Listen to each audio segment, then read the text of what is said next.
invitarle que abra su Biblia en el libro de los Hechos.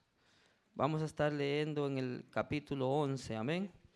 Versículo 19 en adelante. Cuando lo tengan pueden decir un amén. La palabra del Señor la leemos en el nombre del Padre, del Hijo y del Espíritu Santo. Ahora bien, los que habían sido esparcidos a causa de la persecución que hubo con motivo de Esteban, pasaron hasta Fenicia, Chipre y Antioquía, no hablando a nadie la palabra, sino solo a los judíos. Pero había entre ellos unos varones de Chipre y de Cirene, los cuales cuando entraron en Antioquía hablaron también a los griegos, anunciando el evangelio del Señor Jesús. Y la mano del Señor estaba con ellos, y gran número creyó y se convirtió al Señor. Vamos a leer el 27 al 30. En aquellos días, unos profetas descendieron de Jerusalén a Antioquía, y levantándose uno de ellos, llamado Ágabo, daba a entender por el Espíritu que vendría una gran hambre en toda la tierra habitada, la cual sucedió en tiempo de Claudio. Entonces los discípulos, cada uno conforme a lo que tenía, determinaron enviar socorro a los hermanos que habitaban en Judea, lo cual en efecto hicieron, enviándolo a los ancianos por medio de Bernabé y de Saulo.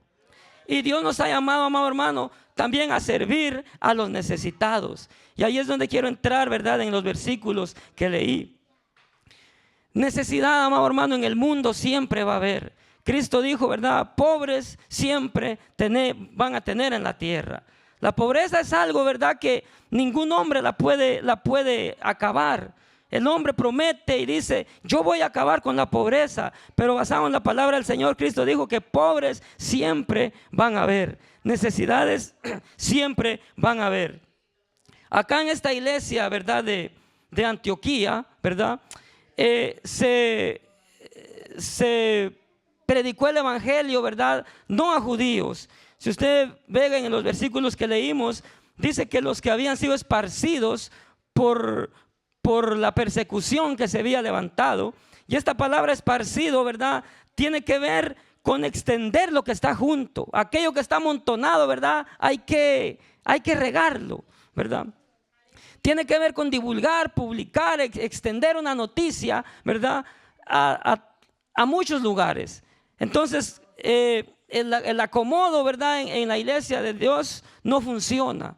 Entonces, en la iglesia, ¿verdad?, primitiva, se levantó una persecución que ya la sabemos todos, porque se empezó a predicar el evangelio. Cristo había dicho, ¿verdad?, que el evangelio tenía que ser predicado en todo el mundo. Pero parece que el grupo de hermanos, ¿verdad?, por algunas razones, ¿verdad?, no captaron, ¿verdad?, ese mandato de nuestro Señor Jesucristo, y se empezaron a acomodar. Pero como el propósito de Dios es que la iglesia se expanda de una u otra manera, el trabajo hay que hacerlo. Aleluya. Y se levantó una persecución grandísima, ¿verdad?, en contra de los cristianos. Pero cuando mataron a Esteban, ¿verdad?, vieron más en serio, ¿verdad?, lo que se había levantado, ¿verdad?, en contra de la iglesia del Señor. Y empezaron, ¿verdad?, los hermanos en ese entonces a irse para otros lados. Y parte, ¿verdad?, de estos hermanos dice que se fueron hacia el norte, a lo que era Chipre, ¿verdad?, Fenicia y Antioquía.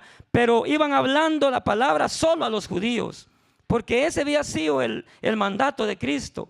Pero gracias a Dios, amado hermano, que en el plan de Dios estaba que todo, ¿verdad?, ser humano escuchara la palabra del Señor.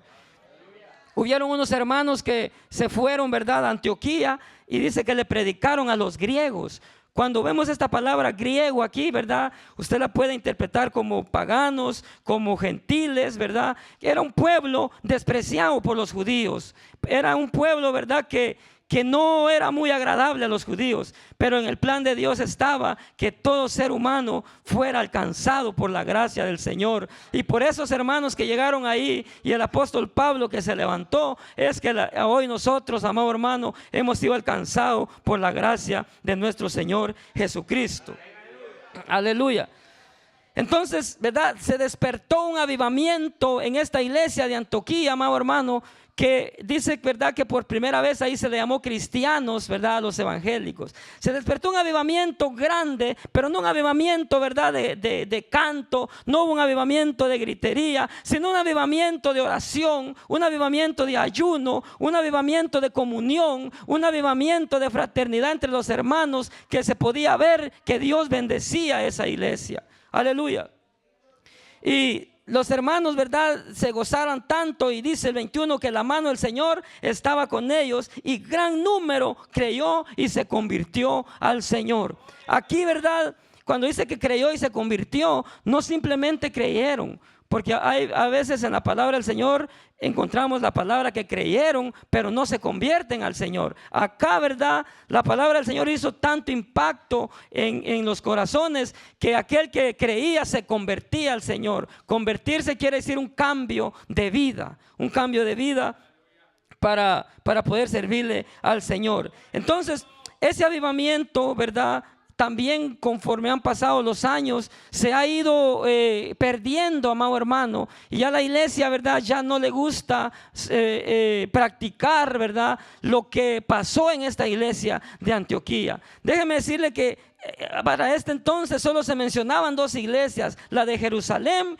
y la acá, ¿verdad?, de Antioquía de Siria. Amén. Era de Siria donde, ¿verdad?, fue la primera ciudad gentil que recibió la palabra del Señor. Pero Dios, con un propósito, ¿verdad?, estaba estableciendo esta iglesia en este lugar. Dios tenía planes con esta iglesia. Y usted puede ver, amado hermano, que en esta iglesia fue como un semillero, ¿verdad?, de donde, ¿verdad?, el evangelio tomó el rumbo que verdaderamente tenía que tomar, donde tomó el rumbo que Jesucristo había dicho que tenía que salir, ¿verdad?, en todo el mundo la palabra del Señor. Dice que allá habían, ¿verdad?, maestros, habían profetas, ¿verdad?, y se movía, ¿verdad?, los ministerios, ¿verdad?, los dones del Espíritu Santo en esta iglesia. Era un avivamiento, amado hermano, que, ¿verdad?, esta iglesia es bien elogiada por lo que pasó, ¿verdad?, en su comienzo.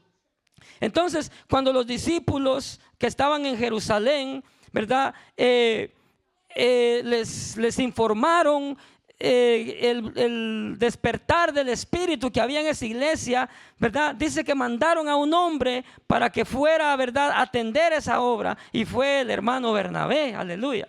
Dice que Bernabé llegó y vio, ¿verdad?, lo que se movía ahí, y se alegró tanto Bernabé, ¿verdad?, que fue, dice, a buscar a Pablo, ¿verdad?, para instruir a esta iglesia, porque esa es una de las cosas, ¿verdad?, que tiene que hacerse, instruir a un pueblo. Aleluya. Y en ese mover que había, ¿verdad?, cuando llegamos al versículo 27, dice que también, ¿verdad?, bajaron unos profetas de Jerusalén, y dice el 28, y levantándose uno de ellos llamado Ágabo, daba a entender por el Espíritu que vendría una gran hambre en toda la tierra habitada, la cual sucedió en tiempo de Claudio.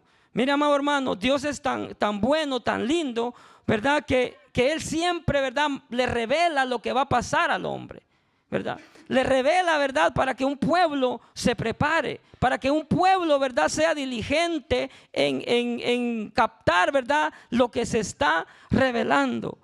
Esta es una bendición, amado hermano, que Dios siempre se le ha revelado al hombre. Entonces dice que se le reveló a este profeta, ¿verdad?, lo daba a entender por el Espíritu Santo, que vendría una gran hambre en toda la tierra, que vendría, ¿verdad?, un problema, ¿verdad?, de la cual, ¿verdad?, iban a sufrir muchos. Déjeme decirle, amado hermano, que el hambre, ¿verdad?, es algo que cuesta aceptarlo, cuesta combatirlo, y solamente, ¿verdad?, un pueblo unido puede con este problema. Las hambrunas, ¿verdad?, siempre han existido, pero Dios siempre socorre a un pueblo que le adora. Dios siempre socorre a un pueblo que le busca, que se somete a Él. Aleluya. Entonces, ¿verdad?, cuando la iglesia, ¿verdad?, recibe esta revelación de este hombre, dice que los discípulos Aquí dice que cada uno, ¿verdad? Conforme a lo que tenía, ¿verdad? Otra versión dice que de lo que empezaron a ahorrar, ¿verdad? Empezaron a prepararse para enfrentar esta situación. Aleluya. Empezaron a prepararse, dice, cada uno con lo que tenía. Déjeme decirle, amado hermano, que a veces uno quiere tener, ¿verdad?, abundancia para poder, ese es el pensamiento de uno. Si yo tuviera, ¿verdad?, o le dice al Señor, Padre, dame esto y de esto, pues yo te voy a dar. Pero déjeme decirle, amado hermano, que la palabra del Señor, ¿verdad?, no, esto no trabaja de esta manera. Dios espera que de lo poquito que tenemos, ¿verdad?, nosotros lo pongamos a disposición de Él. Podemos ver la viuda allá en Sarepta, ¿verdad? No tenía, lo poco que tenía ella era para hacerlo para ella y su hijo y dejarse morir, pero Dios dice que puso abundancia en esa vasija y nunca cesó. Aleluya. Entonces, los discípulos de esta iglesia de Antioquía, no dice la cantidad, no dice qué dieron, pero con lo que tenían, ¿verdad?, lograron recoger una ofrenda. Lograron, ¿verdad?, acumular, ¿verdad?, algo para enviarle a los hermanos en Jerusalén o en Judea. Este acto, amado hermano, no tiene que dejar de practicarse en ningún tiempo. Este acto siempre tiene que estar en mente de una congregación. Porque, ¿verdad?, volviendo al tema, con un propósito, Dios nos tiene acá a nosotros. Aleluya. Y yo creo que ya se nos ha dicho en varias veces el propósito por la cual Dios nos tiene aquí. Y si es propósito que Dios nos tiene aquí, nadie nos va a mover de aquí. Aleluya. Y si nos mueven, pues va a pasar lo que pasó con la iglesia en Jerusalén, ¿verdad? Si nos mueven va a ser para que también vayamos a enseñar, a predicar, ¿verdad?, a otros lados. Ya que a veces pues nos sentimos cómodos y Dios tiene que hacer algo, ¿verdad?, para esparcirnos un poco, para regarnos, aleluya. Entonces, no nos olvidemos, amado hermano, ¿verdad?, por la cual Dios nos ha llamado.